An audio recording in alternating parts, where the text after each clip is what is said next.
10 के साइंस में हमारा सेमेस्टर 1 का सिलेबस पूरा खत्म हो चुका है। ठीक है, तो अब हम रिवीजन स्टार्ट करते हैं। आज हम स्टार्ट करेंगे चैप्टर 1 के रिवीजन से। Chapter number 1 chemical reactions and equations. ठीक है, वहां से रिवीजन से हम स्टार्ट करेंगे। ठीक है, नाउ पहले तो चैप्टर 1 में कौन से टॉपिक आपके सिलेबस में है और कौन से कट हो चुके हैं वो मैं आपको बता देती हूँ, फिर हम रिवीजन स्टार्ट करते हैं। ठीक है, चैप्टर 1 में कितना कितना सिलेबस में है और कितना कट गया है वो मैं आपको पहले बता देती हूँ। ठीक है, तो चैप्टर नंबर 1 ओपन करो। चैप्टर नंबर 1 में आपको जो आगे इंट्रोडक्शन दिया है तो वो तो सारे चैप्टर में इंट्रोडक्शन तो सिलेबस में होगा। ठीक है, now topic number 1.1 page number 2 पे टॉपिक नंबर 1.1 केमिकल इक्वेशंस वो सिलेबस में है। ठीक है, फिर पेज नंबर 3 में राइटिंग अ केमिकल इक्वेशन वो भी सिलेबस में है। बैलेंस्ड केमिकल इक्वेशंस वो भी सिलेबस में है। ठीक है, तो वो बैलेंस्ड केमिकल इक्वेशन तो पूरा होगा। फिर पेज नंबर 6 पे टाइप्स ऑफ केमिकल रिएक्शंस वो भी सिलेबस में है। फर्स्ट टॉपिक है उसमें कॉम्बिनेशन रिएक्शन वो सिलेबस में है। ठीक है, फिर पेज नंबर 7 पे ध्यान से सुनो मैं जो बोल रही हूँ। पेज नंबर 6 पे topic number 1.2 types of chemical reaction वो सिलेबस में है। ठीक है, टॉपिक नंबर 1.2.1 कॉम्बिनेशन रिएक्शन वो भी सिलेबस में है। अब पेज नंबर 7 पे मैं जो बोल रही हूँ वो ध्यान से देखो। आपको पहले 2 रिएक्शन दी है, एक तो बर्निंग ऑफ कोल वाली और दूसरा दिया है formation of water from H2 and O2 दिया है। ठीक है, वो सिलेबस में है। अब नीचे देखो उसमें रिएक्शन 2H2 प्लस O2 ये वाली रिएक्शन आपको पेज में दी है, पेज नंबर 7 पे।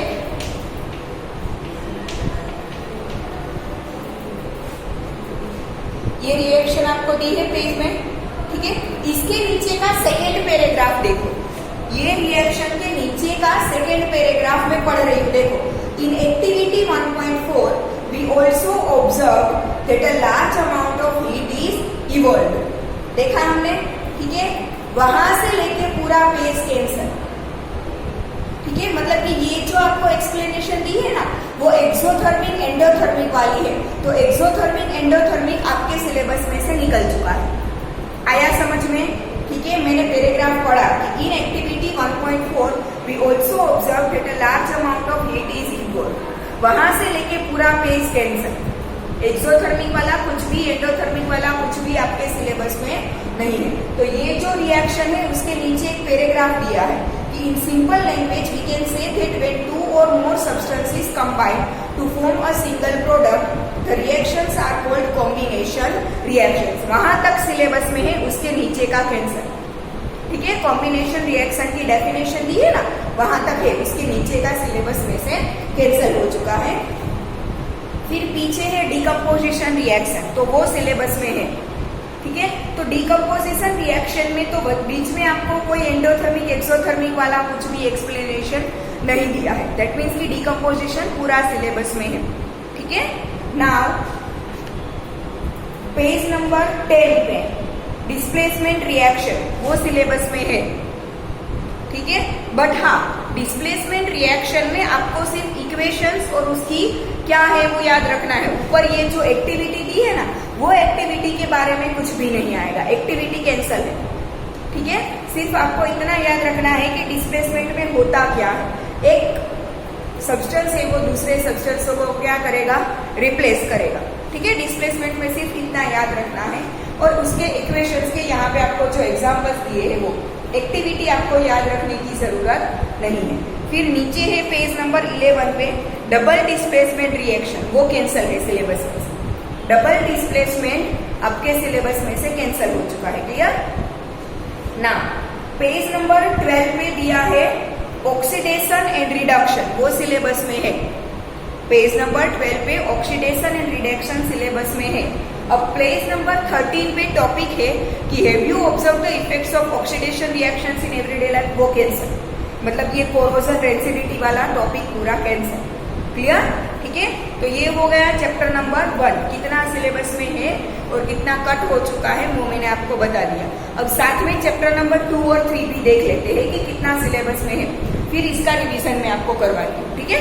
Page number chapter number 2 page number 17 पे इंट्रोडक्शन, तो वो तो होगा, ठीक है। नाउ पेज नंबर 18 पे आओ, understanding the chemical properties of acids and bases, वो सिलेबस में है पूरा टॉपिक, ठीक है। बट उसमें जो भी आपको एक्टिविटीज दी है ना, एक्टिविटीज कोई भी सिलेबस में नहीं है, ठीक है। तो एक्टिविटीज के बारे में आपके एग्जाम में कुछ भी नहीं होगा, clear. Understanding the chemical properties of acids and bases वो सिलेबस में है, पर उसमें से एक भी एक्टिविटी नहीं आएगी, ठीक है। तो उसमें आपको पहला टॉपिक दिया है कि acids and bases in the laboratory, तो उसमें सिर्फ आपको यही रखना है यार कि एसिड का और बेस का टेस्ट कैसा होता है, वो लिटमस पेपर के पे कैसे इफेक्ट करते हैं, ठीक है। बस वो ही आपको याद रखना है, एक्टिविटी पूरी आपको कुछ भी देखना नहीं है ना। फिर दिया है how do acids and bases react with metals, तो उसमें दूसरा टॉपिक है कि how do acids and bases react with metals. तो उसमें ये जो आपको एक्टिविटी दी है ना, ये कुछ भी याद रखने की जरूरत नहीं है, आपको सिर्फ इतना याद रखना है कि एसिड मेटल के साथ रिएक्शन करके क्या प्रोडक्ट देता है, और बेस है वो मेटल के साथ रिएक्शन करके क्या प्रोडक्ट देता है, दैट इज ऑल, क्लियर। फिर एक्टिविटी यहाँ पे भी निकल गई है, how do metal carbonates and metal hydrogen carbonate react with acids, वो एक्टिविटी भी निकल गई है। सिर्फ इतना याद रखना है कि एसिड जब मेटल के कार्बोनेट या तो हाइड्रोजन कार्बोनेट के साथ रिएक्शन करेंगे तो क्या प्रोडक्ट देंगे, और जब बेस रिएक्शन करेंगे तो क्या प्रोडक्ट देंगे, सिर्फ उतना ही याद रखना है, एक्टिविटी एक भी आपके सिलेबस में नहीं, ठीक है। फिर how do acids and basic react with each other, वो भी सिलेबस में है। Reaction of metallic oxides with acid, वो भी सिलेबस में है। मतलब केमिकल एसिड और बेसिस कैसे रिएक्शन करते हैं वो पूरा आपका अंडरस्टैंडिंग केमिकल रिएक्शंस, वो पूरा सिलेबस में है। फिर page number 22 what do all acids and bases have in common, वो भी सिलेबस में है। सारे एसिड्स में क्या कॉमन होगा, H+, और सारे बेसिस में क्या कॉमन होगा, OH-, ठीक है, वो आपके सिलेबस में है। फिर पेज नंबर 23 पे what happens to an acid or a base in a water solution, वो भी सिलेबस में है।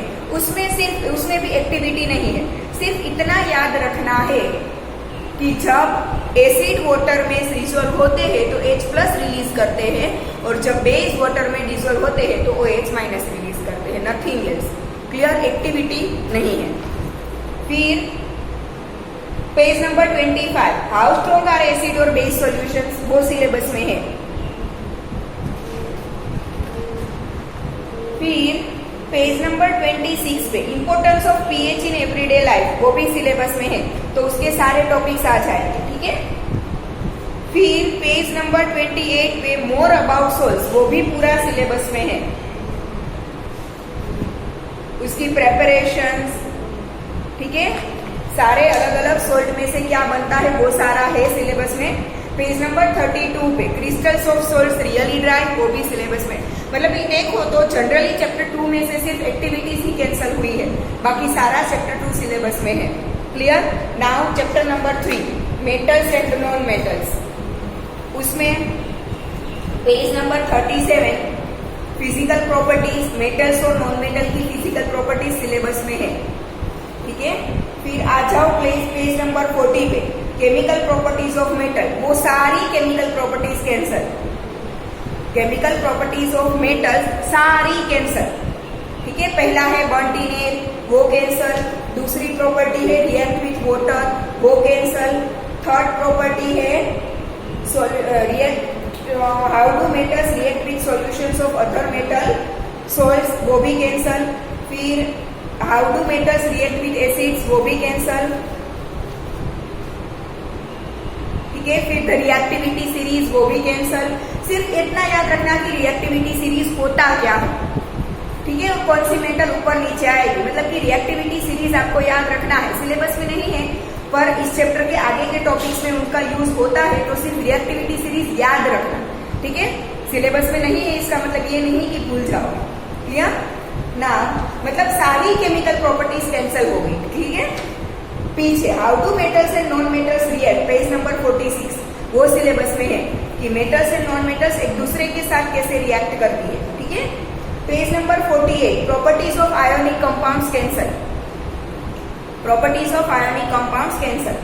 फिर page number 49 occurrence of metal syllabus में है, वहां पे है एक्सट्रैक्शन ऑफ मेटल्स, वो भी सिलेबस में है।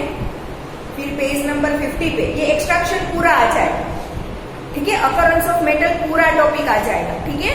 पीछे का सब कुछ enrichment of over, extracting metals low in the activity series, extracting metals in the middle of the activity series, extracting metals towards the top of the activity series, वो सारा सिलेबस में है। फिर पेज नंबर 52 पे है refining of metals, वो cancel हो गया। पेज नंबर 52 पे रिफाइनिंग ऑफ मेटल्स वो कैंसिल हो गया, ठीक है। फिर पेज नंबर 53 पे कोरोजन, वो भी कैंसिल। पेज नंबर 53 पे कोरोजन, वो भी कैंसिल। फिर पीछे प्रिवेंशन ऑफ कोरोजन, वो भी कैंसिल। क्लियर, ठीक है। चैप्टर 3 में से बहुत कुछ कैंसिल हो चुका है। केमिकल प्रॉपर्टीज सारी निकल गई, मतलब आधा चैप्टर तो वहीं पे निकल गया। कोरोजन वाला निकल गया, प्रिवेंशन ऑफ कोरोजन निकल गया, रिफाइनिंग ऑफ मेटल्स निकल गया, ठीक है। बहुत कुछ चैप्टर 3 में से निकल गया। क्लियर, तो ये चैप्टर 1 to 3 का मैंने आपको करवा दिया है, ठीक है। चलो अब हम चैप्टर 1 का रिवीजन स्टार्ट करते हैं। Chemical reactions and equations, chapter 1 का रिवीजन स्टार्ट करते हैं। तो सबसे पहले तो केमिकल इक्वेशन होता क्या है वो देखेंगे, ठीक है। केमिकल इक्वेशन होता क्या है? जब दो केमिकल एक दूसरे के साथ रिएक्शन करके हमें कोई प्रोडक्ट देते हैं, जब दो केमिकल, दो सब्सटेंसेस, केमिकल सब्सटेंसेस, चाहे वो सॉलिड फॉर्म में हो, लिक्विड फॉर्म में हो या गैसियस फॉर्म में, व्हाटएवर द फॉर्म, या तो उसका एक्वियस सॉल्यूशन हो, इट डजंट मैटर, ठीक है, कोई भी फॉर्म में हो, ठीक है। जब दो सब्सटेंसेस, दो केमिकल सब्सटेंसेस फिर कोई भी स्टेट में हो, सॉलिड, लिक्विड, गैस या तो एक्वियस सॉल्यूशन में हो, कोई भी फॉर्म में हो, वो रिएक्शन करते हैं, ठीक है। तो जब दो केमिकल सब्सटेंसेस एक दूसरे से रिएक्शन करके कोई प्रोडक्ट देते हैं तो हम उसे इक्वेशन के फॉर्म में लिखते हैं, उसे हम क्या बोलते हैं? Chemical equation. तो पहले जो दो सब्सटेंसेस हमने लिए थे एज अ रिएक्टेंट, हमने जो दो सब्सटेंसेस, 2 या 3 या 4 कितने भी सब्सटेंसेस आप लेते हैं, उसे क्या बोलते हैं? हम रिएक्टेंट्स बोलते हैं, ठीक है। और फाइनली हमें जो मिलता है उसे हम क्या बोलते हैं? प्रोडक्ट बोलते हैं, ठीक है। तो पहले तो हम रिएक्शन किस फॉर्म में लिखेंगे? वर्ड फॉर्म में लिखेंगे, ठीक है। हमने जो भी रिएक्टेंट्स लिए हैं या तो हमें जो भी प्रोडक्ट मिली है, सब कुछ हम क्या लिखते हैं? पहले तो वर्ड फॉर्म में लिखते हैं, ठीक है। जैसे कि हमें यहाँ पे मैग्नीशियम की ऑक्सीजन के साथ रिएक्शन करें तो मैग्नीशियम ऑक्साइड रिएक्शन में प्रोडक्ट में मिलता है, ठीक है। 9th स्टैंडर्ड में हमने देखा था कि मैग्नीशियम स्ट्रिंग को अगर हम बर्न करते हैं तो व्हाइट कलर का पाउडर हमें एज अ प्रोडक्ट मिलता है, ठीक है। तो वो क्या होगा? मैग्नीशियम ऑक्साइड होगा। तो उसी रिएक्शन को बेस लेके हम यहाँ पे देख रहे हैं, ठीक है। तो उसे हम ऐसे वर्ड फॉर्म में लिखे कि magnesium plus oxygen gives magnesium oxide,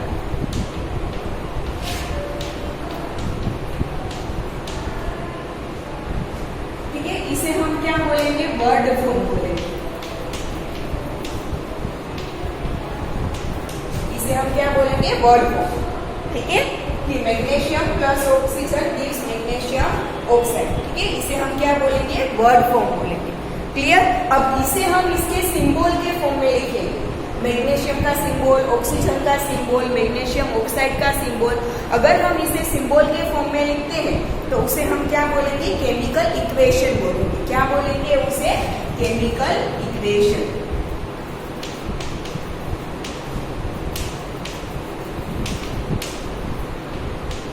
word form, magnesium का सिंबल फॉर्म Mg, स्ट्रिंगली है तो ऑब्वियसली सॉलिड फॉर्म में होगी, प्लस ऑक्सीजन, एयर में से ही ऑक्सीजन आएगा, हम कोई अलग से ऑक्सीजन उसे सप्लाई नहीं कर रहे हैं, ठीक है। एयर में से वो अपने आप बर्न होगा तब ऑक्सीजन ले लेगा। हमें पता है कोई भी चीज बर्न होती है, कोई भी होगी, तो उसे बर्न होने के लिए ऑक्सीजन इज नेसेसरी, ठीक है। तो एटमॉस्फेयर में से, एयर में से खुद ऑक्सीजन ले लेगा।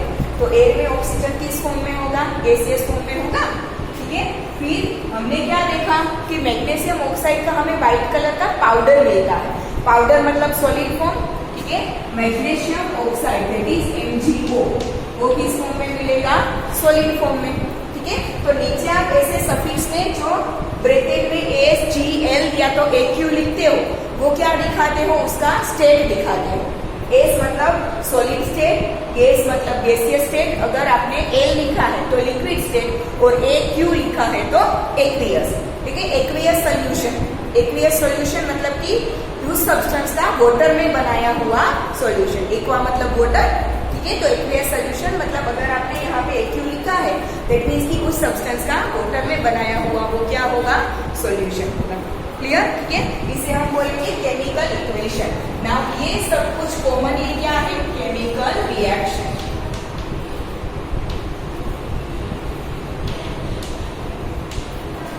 ठीक है, मैंने स्टार्टिंग में बोला कि दो या दो से ज्यादा केमिकल सब्सटेंसेस जब एक दूसरे के साथ रिएक्शन करते हैं तो हमें कुछ प्रोडक्ट मिलती है। ठीक है, तो ये सब कुछ उसे हम क्या बोलेंगे, केमिकल रिएक्शन बोलेंगे। ठीक है, दो केमिकल सब्सटेंसेस एक दूसरे के साथ मिक्स होकर कोई अदर प्रोडक्ट देते हैं तो उसे हम क्या बोलेंगे, पूरा केमिकल रिएक्शन। ठीक है, तो ये केमिकल रिएक्शन को हमने वर्ड फॉर्म में लिखा और ये केमिकल इक्वेशन के फॉर्म में लिखा। ठीक है, अब इस केमिकल इक्वेशन को हम क्या करेंगे, बैलेंस करेंगे। क्या करेंगे, बैलेंस।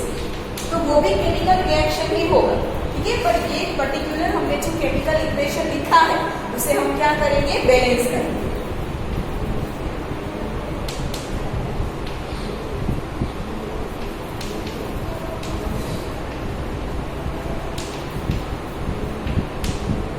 Balanced chemical equation. अब बैलेंस्ड केमिकल इक्वेशन में होता क्या है, मैथ्स में हम जब कोई इक्वेशन लिखते हैं तो left hand side and right hand side equal होनी चाहिए ना।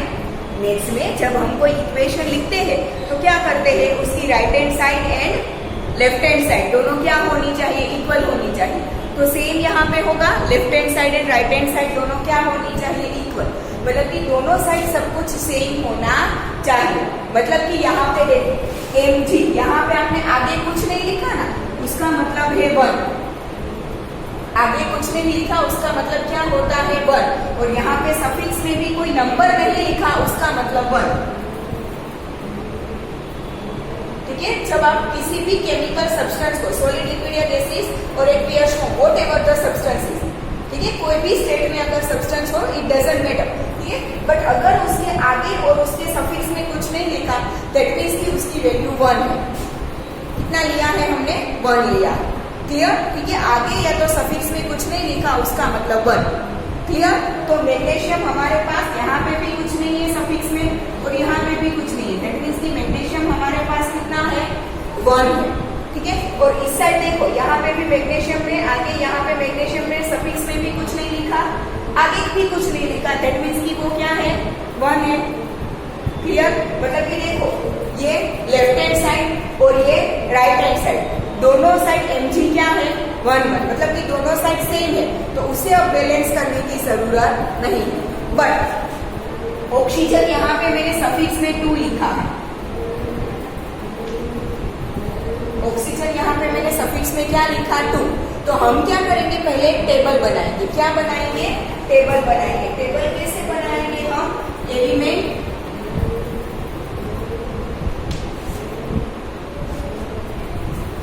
ठीक है, और यहाँ पे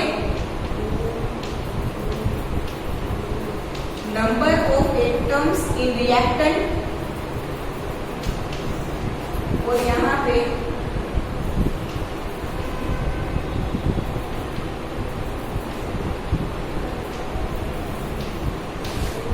number of atoms in product. ऐसे हम टेबल बनाते हैं। ठीक है, element, number of reactant, number of atoms in reactant and number of atoms in product. तो हमारे पास दो एलिमेंट है, तो मैग्नीशियम एंड दूसरा ऑक्सीजन। 2 एलिमेंट है हमारे पास। पहले एलिमेंट लिखो Mg एंड O। ठीक है, अब रिएक्टेंट में मैग्नीशियम कितना है, 1। फिर यहाँ पे प्रोडक्ट में भी मैग्नीशियम के यहाँ पे कुछ नहीं लिखा, यहाँ पे सफिक्स में कुछ नहीं लिखा, मतलब कि कितना है, 1। मतलब कि देखो दोनों साइड 1 1 है तो हो गया। ठीक है, अब आते हैं ऑक्सीजन पे। ऑक्सीजन का यहाँ पे सफिक्स में लिखा है 2, आगे कुछ नहीं लिखा उसका मतलब 1। आगे कुछ नहीं लिखा उसका मतलब 1 और सफिक्स में कितना है, 2। तो यहाँ पे जो आगे और यहाँ पे सफिक्स में होता है ना, उसका हमेशा आपको मल्टीप्लिकेशन करना है। क्या करना है, उसका मल्टी सार क्या करोगे 6, मतलब कि इसका और इसका दोनों का क्या करना है मल्टीप्लीकेशन। क्लियर? ठीक है, आगे जो दिया है वो और सफिक्स में जो दिया है दोनों का आप क्या करोगे मल्टीप्लीकेशन। तो यहाँ पे ऑक्सीजन के आगे कुछ नहीं है मतलब 1, तो 1 2 सार 2 गया। ठीक है, यहाँ पे कुछ नहीं है मतलब 1, तो 1 नहीं लिखोगे तो भी चलेगा। 1 है मतलब 1 2 सार 2, मतलब ऑक्सीजन रिएक्टेंट में हमारे पास कितने हैं 2। अब यहाँ पे देखो आगे भी कुछ नहीं है, यहाँ भी कुछ नहीं है, दैट मीन्स की ऑक्सीजन कितने हैं 1। ठीक है, ऑक्सीजन कितने हैं 1, तो इसका मतलब तो ये हुआ कि मैग्नीशियम तो दोनों साइड 1 1 है, बट ऑक्सीजन दोनों साइड 1 1 नहीं है। ठीक है, ऑक्सीजन रिएक्टेंट में 2 है बट प्रोडक्ट में तो 1 है, मतलब हमें दोनों साइड सेम करना पड़ेगा। दोनों साइड क्या करना पड़ेगा सेम करना पड़ेगा। ऊपर का मैं रफ करके वहां पे समझा रही हूँ। ठीक है, जैसे मैथ्स में हम इक्वेशन को दोनों साइड क्या करते हैं इक्वल करते हैं ना, अगर ना हो तो वैसे ही यहाँ पे हम इक्वेशन को दोनों साइड क्या करेंगे सेम करेंगे। उसका मतलब हुआ कि बैलेंस। ठीक है, किसी भी इक्वेशन को दोनों साइड सेम करना मतलब क्या होता है बैलेंस करना। एलिमेंट्स दोनों साइड सारे एलिमेंट्स सेम आ जाने चाहिए, उसे बोलते हैं बैलेंसिंग द केमिकल इक्वेशन। पहले हमारा इक्वेशन था वही मैं लिख देती हूँ, solid form oxygen gaseous form MgO solid form, ये हमारा इक्वेशन है। अब उसके ऊपर से हमने टेबल बना के लिख दिया। ठीक है, तो इसका मतलब ये हुआ कि रिएक्टेंट में 2 ऑक्सीजन है तो प्रोडक्ट में भी 2 होने चाहिए, कभी कम मत करना। ठीक है, प्रोडक्ट में 1 है तो रिएक्टेंट में 1 कर दो, ऐसे उल्टा मत जाना, ऑलवेज इंक्रीजिंग ऑर्डर में जाओ, डिक्रीजिंग नहीं। क्लियर? अगर एक साइड 2 है तो दूसरी साइड 2 कर दो, एक साइड 1 है तो दूसरी साइड 2 में से कम करके 1 करो, ऐसा मत करना। ठीक है, नीचे मत जाओ, इंक्रीज करो। क्लियर? तो अगर रिएक्टेंट में 2 है तो प्रोडक्ट में भी 2 बनाओ, तो प्रोडक्ट में 2 बनाओ मतलब कि अगर हम ऐसे लिखे MgO2 तो this is wrong, this is wrong. ठीक है, आपको कोई एक सब्सटेंस दिया है एज अ प्रोडक्ट, आपको कोई एक सब्सटेंस एज अ प्रोडक्ट दिया है तो उसमें प्रोडक्ट में या तो पूरे सब्सटेंस में आप कोई भी चेंजेस करो ना। आपको केमिकल इक्वेशन जो दिया है keep it as it is पहले, तो फिर ऐसे टेबल बनाओ। टेबल बना के आपको जो भी इंक्रीज डिक्रीज करना हो ना वो ऑलवेज प्रोडक्ट साइड करो या तो रिएक्टेंट साइड करो, कोई भी साइड करो, ऑलवेज इंक्रीज डिक्रीज आगे ही करना है। कभी भी यहाँ पे आप नहीं लिखोगे, ऑलवेज रिमेम्बर दैट।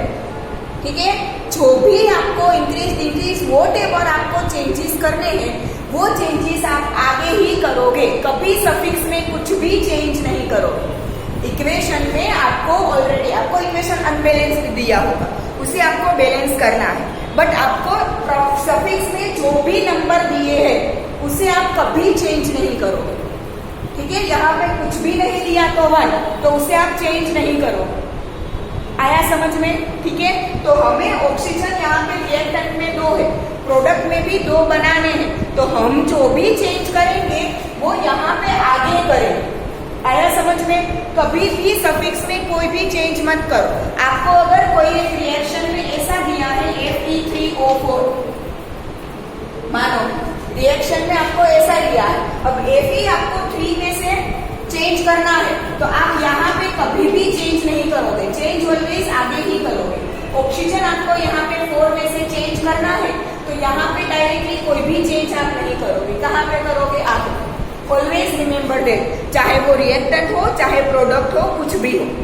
ठीक है, उसके सफिक्स में जो वैल्यूज दी है, नंबर दिए हैं, उसे आप कभी भी चेंज नहीं करोगे। जो भी चेंज होगा वो ऑलवेज आगे रख के ही करोगे, आगे ही नंबर लिखोगे। क्लियर?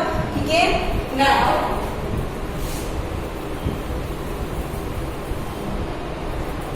अब हमें ऑक्सीजन प्रोडक्ट में रिएक्टेंट में 2 है, प्रोडक्ट में 1 है, मतलब कि प्रोडक्ट में हमें 1 में से 2 करना है, रिएक्टेंट में हमें कोई चेंज करना नहीं है। तो keep the reactant as it is. ठीक है, तो पहले मैं क्या करूंगी, keep the reactant as it is, product में यहाँ पे ऑक्सीजन 1 में से मुझे 2 करना है, ठीक है। तो मैंने क्या बोला, हम ऑलवेज आगे ही चेंज करेंगे। तो आप ऐसे भी नहीं लिख सकते, Mg करके यहाँ पे 2O कर दो, ठीक है। आपको ऐसा लगे कि Mg में तो कोई चेंज नहीं करना है, सिर्फ ऑक्सीजन में 2 करना है, तो आप ऐसे 2O कर दो, तो ये भी रॉन्ग है, ठीक है। आपको जो भी केमिकल फॉर्मूला दिया है उसमें आप चेंज नहीं कर सकते, बीच में कुछ ऐड नहीं कर सकते, या तो उसके नंबर में चेंज नहीं करते। मैंने आपको बोला कि जो भी चेंज करना है ऑलवेज आगे ही करना है, नो एल्सवेयर, और कहीं पे भी नहीं। क्लियर? तो हम इसे लिखेंगे 2MgO, सॉलिड का सॉलिड फॉर्म, ठीक है। अब हम देखें इसका, अब हम टेबल बनाए फिर से ऐसा टेबल बनाए हम, ठीक है। तो अब मैं नहीं लिख रही हूँ, डायरेक्ट Mg और O लिख रही हूँ, ये ऊपर का पूरा मैं अब दोबारा नहीं लिख रही हूँ, ठीक है। तो Mg यहाँ पे कितना है 1 रिएक्टेंट में, प्रोडक्ट में कितना हो गया, देखो 2 हो गया, ठीक है। ऑक्सीजन यहाँ पे 2 और प्रोडक्ट में ऑक्सीजन 2, तो हमारा चलो ऑक्सीजन तो बैलेंस हो गया, रिएक्टेंट प्रोडक्ट दोनों साइड 2-2, बट देखो मैग्नीशियम का नंबर चेंज हो गया। मैग्नीशियम पहले 1-1 था दोनों में, अब 1-2 हो गया। दैट मीन्स कि हमें मैग्नीशियम को कहाँ पे चेंज करना पड़ेगा, रिएक्टेंट में चेंज करना पड़ेगा। मैंने बोला ना, नंबर को कभी डिक्रीज मत करना, ऑलवेज इंक्रीज करो, ठीक है। तो प्रोडक्ट में 2 मिला, तो हमें रिएक्टेंट में 2 करना पड़ेगा। दैट मीन्स कि यहाँ पे 2 करना पड़ेगा। कैसे करेंगे देखो,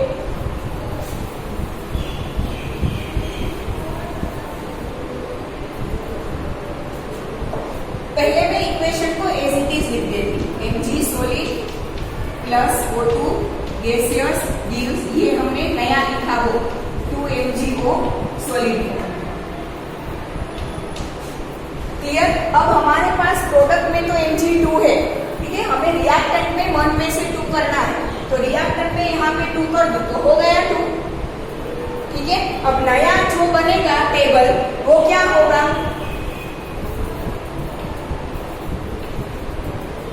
ये होगा, देखो Mg रिएक्टेंट में 2, प्रोडक्ट में 2, ऑक्सीजन रिएक्टेंट में 2, प्रोडक्ट में 2, आ गया सब कुछ सेम।